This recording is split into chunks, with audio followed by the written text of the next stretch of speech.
Thank you so much for making time in a pandemic where we are all way zoomed out. So I appreciate it. I'm turning on my stopwatch. And what I want to say to you in this next 15 minutes that I've been blessed with to share thoughts with you. First of all, Provocateur is my favorite title I've ever had, other than mom. And I'm really honored, truly honored to be here. I love this project. And I think what you're showing is that your book really was the beginning and a lightning rod to create a community of practice of people who care so much about healing education to heal our world. So I'm really delighted to be here, and I'm going to share my screen, which means I don't get to see all of you, but I'll see if I can toggle back and forth. So I begin most of what I do these days, whether it's a class or a professional development session. I'm doing a lot of leader development for K through 12 leaders in schools, including school leaders and teachers. The quote on the right from Adrienne Roy Brown, "Things are not getting worse, they are getting uncovered. We must hold each other tight and continue to pull back the veil." In a United States context, I use this quote saying how perspectival it is based on your social identity, how you even read the quote, and that I think it's an opening for us to think about that in this moment. On the left of that, one of my favorite quotes that's in the foreword of the book as well is by Rachel Held Evans. And she says, "We live inside an unfinished story." And so I hope you can hold that with you today, that notion of living inside an unfinished story, which we all do, so that we can think together about how storytelling can help us grow as people and as professionals. 2 process notes before I do this. Number 1, I invite you with me, because we have been invited by our amazing colleagues in Grenada, to reimagine how you take in stories today. I want you to think, and how you maybe tell them today. I want you to give yourself the room today to undoctrinate your listening practices, or you could think of it as decolonizing your listening practices. What do I mean by that? What I mean by that is, if you want to turn off your camera, if you want to play some music, if you want to burn some sage or smudge or do whatever is a practice that works for you while I'm sharing what I think of as a set of stories, I really invite you to do that. We all need to figure out how to decolonize storytelling, even as we promote it and because we promote it as a tool for liberation. So on this slide, I'm going to begin with a story that has had a profound impact on my life. And it's the story that comes from William Carlos Williams, a very famous US author, who wrote about his growing up in a working class neighborhood in Paterson, New Jersey. And so the book on the left is the book. And so again, free yourself up to listen to this however you might if someone hadn't told you how you're supposed to listen. He begins with a colon. And after years of not sharing why, we found out, those of us who were very, very curious, that he said he wanted it to connote all that has come before, that the gardener does not begin with nothing. The gardener begins with the nutrients in the soil. So after the colon, he writes, a local pride, spring, summer, fall in the sea, a confession, a basket, a column, a reply to Greek and Latin with the bare hands, a gathering up, a celebration. In distinctive terms, by multiplication, a reduction to one, daring, a fall, the clouds resolved into a sandy sluice, an enforced pause. Hard to put it, an identification and a plan for action to supplant a plan for action, a taking up of slack, a metamorphosis. So for all that's come before, we can really think about how storytelling becomes a tool for our professional growth. So this is a passage, and again, I don't usually have slides with long passages. I even asked Laura Colquitt if it was okay that I had so much text on my slides, because it's not my norm. I'm doing this because, again, I want you to practice, use this 11 minutes to practice decolonizing how you listen to stories. However you can reimagine that. So I'm going to read to you from the foreword of the book. Stories and storytelling are powerful, helping us learn to engage in inquiry, reflection, and meaning making. Portals into our own meaning making processes and the experiences and perspectives of others. Storytelling is a deeply generative approach to learning.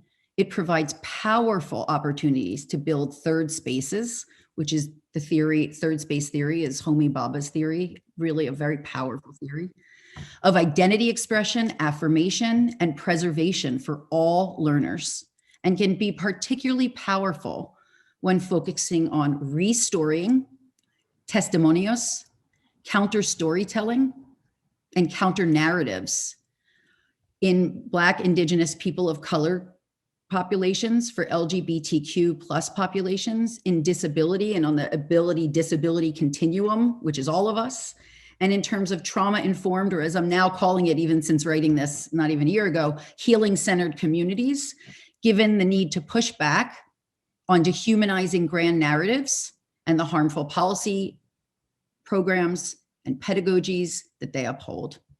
So let's take a break on the forward to the book, and let's go to Arundhati Roy, one of my very favorite thinkers in the world, who wrote a piece that just rocked my world at the beginning of the pandemic. So in The Pandemic is Portal, which is her piece, Roy frames the pandemic as a portal, an opening that we have to, not just can, make for transformation on all these levels, right? Economic, social, political, relational, spiritual, internal, all of them, ones that aren't even mentioned here. Here is her quote. Historically, pandemics have forced humans to break with the past and imagine their world anew. This one is no different. It is a portal, a gateway between one world, our world now, and the next. We can choose to walk through it, dragging the carcasses of our prejudice and hatred, our avarice, our data banks and our dead ideas, our dead rivers and smoky skies behind us. Or we can walk through lightly with little luggage, ready to reimagine another world and ready to fight for it. And so from her amazing idea that just really got me started in thinking about the pandemic as a portal, because she named it as such and framed it as such, I went back to, and this is in a piece I've been working on around flux pedagogy, which is pedagogy for this time. For those of us ready to fight for the structural equity that our education systems need, this moment of radical flux, as Arundhati Roy says, is a clarion call for paradigm change at all levels, to enacted interdependence, to ethical collectivism, and to critical inclusivity in every way, and especially in education and schooling. And so, as I argue in flux pedagogy, we need to build back better with and for a new paradigm with new tools. And this is the tool we are focusing on today, storytelling as professional development. New tools that help us to identify, converge, and amplify our collective power as we shake the knowledge tree of education down to its socially reproductive and deficit-oriented roots. And that is what this book does. I think that's what this community can help us create the conditions for and the frames for. And so I want to just share on the left, this is a photo of a piece of art, a street art by a Philadelphia artist named Blur. And I love this quote. I'm now ready to get rid of anything that keeps me small. And so storytelling as a tool for liberation is quite about that quote. It's precisely about that quote. What keeps people small? What keeps us small? What keeps education so small that it is really leaving no room for people to thrive? Not just the students, the teachers, the leaders, all of us. And so again, back to the foreword of the book, storytelling has been increasingly centralized in the education of traditionally marginalized communities as a tool to center their often marginalized wisdoms, to affirm and contest false narratives, and to ground and foment critical consciousness in the Freirean sense and political resistance. And this is Mohammed Khalifa's work on culturally responsive school leadership. So counter storytelling serves as an analytical tool to challenge dominant narratives and dominating stories by foregrounding the stories of marginalized people and communities. And that's the amazing work on critical pedagogy and storytelling from Solorzano and Yasso. Testimonios are first-person accounts, a form of narrative inquiry used by Latinx peoples as a tool to center their knowledges, insights, and histories, to share and affirm collective, group, and individual experiences. As Rosales Monte and Penado Castro, both of whom just graduated from Penn with their doctorates, aver, through our testimonios, we explore our lived experiences and bear witness to advance our own liberation, build bridges to reclaim, and produce a collective account that is told by us and that is centered on our agency to overcome oppressive barriers. And when I think about the discrit world, the disability crit world, this notion of nothing for us unless it's by us is really what I think about when I think about storytelling. How do we make it more culturally responsive for ourselves and for the people in our charge? This is more Philadelphia street art from the pandemic. It's just so incredibly beautiful. I've incorporated it into most of my presentations this past 16 months. So I'm not going to read all of this, but what I want to say is the intentionality in the second paragraph of storytelling processes include a range, an incredible variation of ways that we can be sharing and listening. As I said to you, we need to decolonize the ways that we listen and take in and tell and exchange stories in education and more broadly. And so one of the things that's so important is to see storytelling as a mindset developer, as a mindset interrupter.